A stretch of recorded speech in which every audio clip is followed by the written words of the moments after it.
अगर फ्रेंड्स आपको भी पता है अपनी बेसिक सैलरी और डीए का अमाउंट, और उसी के साथ साथ आपको ये भी मालूम होना चाहिए कि आपने उस कंपनी में या फर्म में कितने समय कार्य किया है, तो आप केवल 30 सेकंड के अंदर अपनी ग्रेजुएटी की कैलकुलेशन कर सकते हैं। जी हाँ फ्रेंड्स, आप केवल 30 सेकंड के अंदर अपनी ग्रेजुएटी की कैलकुलेशन निकाल सकते हैं या कैलकुलेट कर सकते हैं।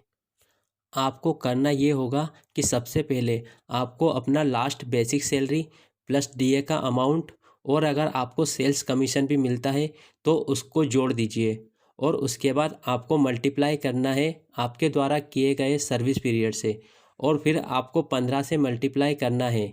वो इसलिए क्योंकि ग्रेजुएटी की कैलकुलेशन में 1 ईयर को 15 दिन में ही कंसिडर किया जाता है, और उसके बाद आपको फिर 26 से डिवाइड करना होगा, क्योंकि यहाँ पर 1 मंथ में सिर्फ 26 दिन काम किया जाता है और रिमेनिंग 4 दिन को संडे की छुट्टी मानी जाती है।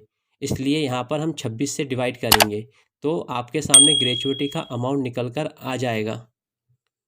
तो फ्रेंड्स आइए इसको एक एग्जांपल से समझते हैं। यहाँ पर हम मानते हैं किसी एम्प्लॉय की बेसिक सैलरी 9,000 रुपये है और उनको 1,000 रुपये का डीए भी मिलता है। तो हम सबसे पहले 10,000 रुपये एंटर करेंगे, और उस एम्प्लॉय का सर्विस पीरियड हम 8 ईयर मानते हैं, इसलिए हम यहाँ पर 8 एंटर करेंगे, और उसके बाद आपको 15 से गुना करना होगा, और उसके बाद आपको 26 से डिवाइड करना है।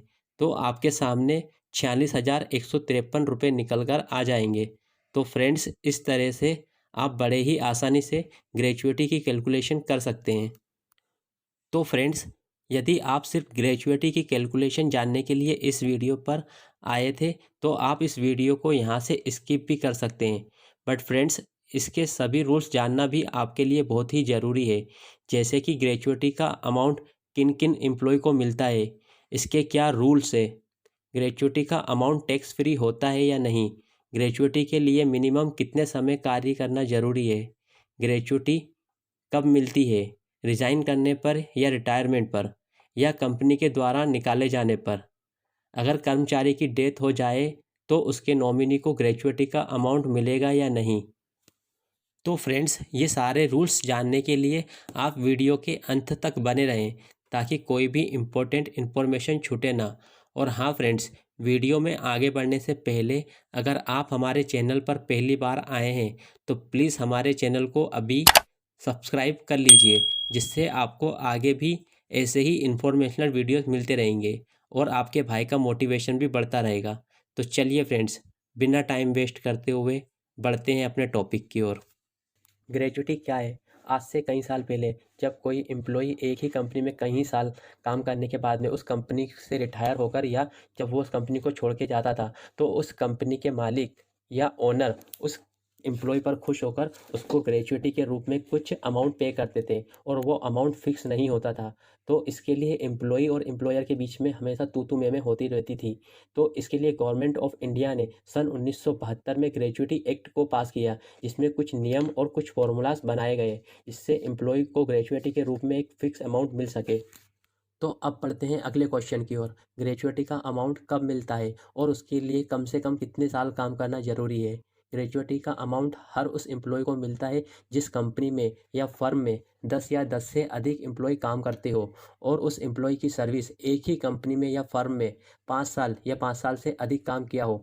मान लीजिए किसी एम्प्लॉय ने एक ही कंपनी में 4 साल और 11 महीने काम किया और कंपनी को चेंज कर लिया, तो उस एम्प्लॉय को ग्रेजुएटी नहीं मिलेगी। तो फ्रेंड्स आपको ग्रेजुएटी का अमाउंट पाने के लिए मिनिमम 5 साल एक ही कंपनी में काम करना ज़रूरी है।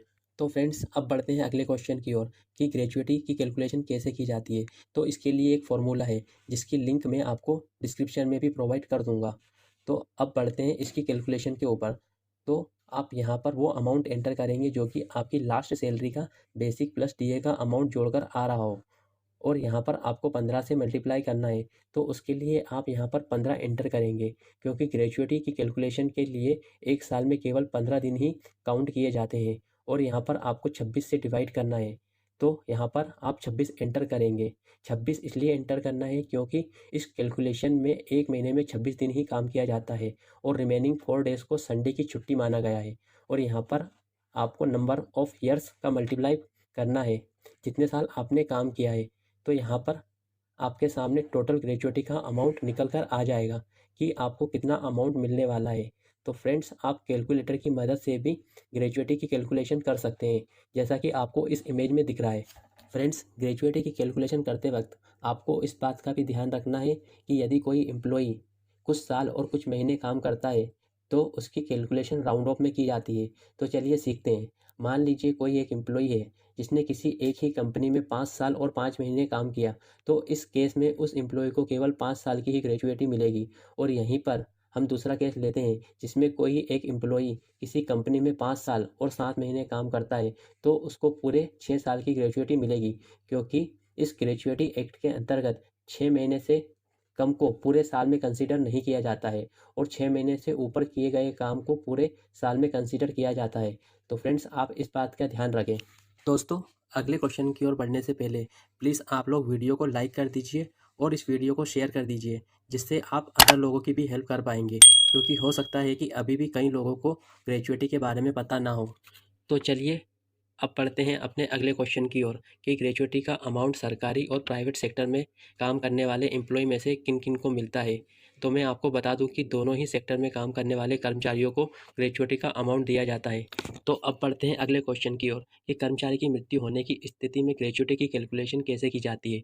कर्मचारी की मृत्यु होने पर ग्रेजुएटी का भुगतान नौकरी की अवधि के आधार पर किया जाता है, जहां पर अधिकतम 20 लाख रुपए तक की ही रकम दी जा सकती है उसके नॉमिनी को। तो चलिए इस टेबल के माध्यम से समझने की कोशिश करते हैं।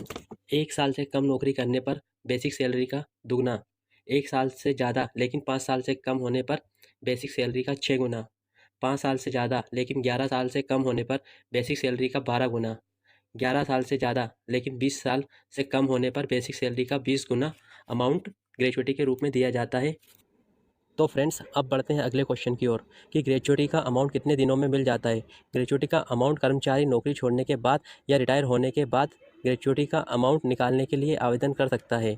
नियमों के मुताबिक आवेदन करने की तारीख से लेकर 30 दिन के अंदर उसे भुगतान कर दिया जाता है। अगर कंपनी ऐसा नहीं करती है तो उसे ग्रेजुएटी अमाउंट पर साधारण ब्याज की दर से ब्याज देना होगा।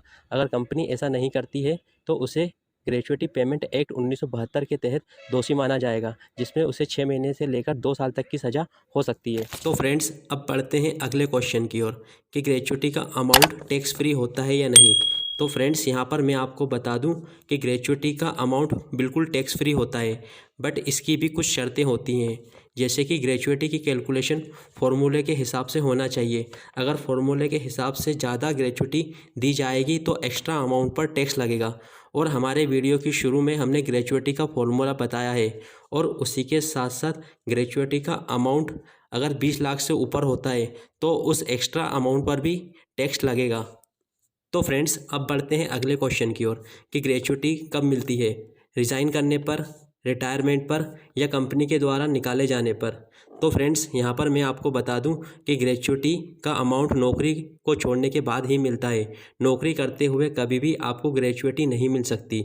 और हाँ फ्रेंड्स, ग्रेजुएटी का अमाउंट आपको रिटायर होने पर या रिज़ाइन देने पर या आपको कंपनी के द्वारा निकाले जाने पर भी आपको ग्रेजुएटी का अमाउंट मिलता ही है। तो फ्रेंड्स, ये था ग्रेजुएटी के ऊपर एक छोटा सा वीडियो, जिसमें हमने ग्रेजुएटी से रिलेटेड सारे क्वेश्चन के आंसर जानने की कोशिश की है। अगर इस वीडियो के माध्यम से आपकी 1% भी हेल्प हुई हो तो प्लीज़ हमारे चैनल को अभी सब्सक्राइब कर दीजिए, वीडियो को लाइक कर दीजिए और शेयर कर दीजिए। तो चलिए फ्रेंड्स, मिलते हैं ऐसे किसी शानदार टॉपिक पर। तब तक के लिए bye bye, love you all.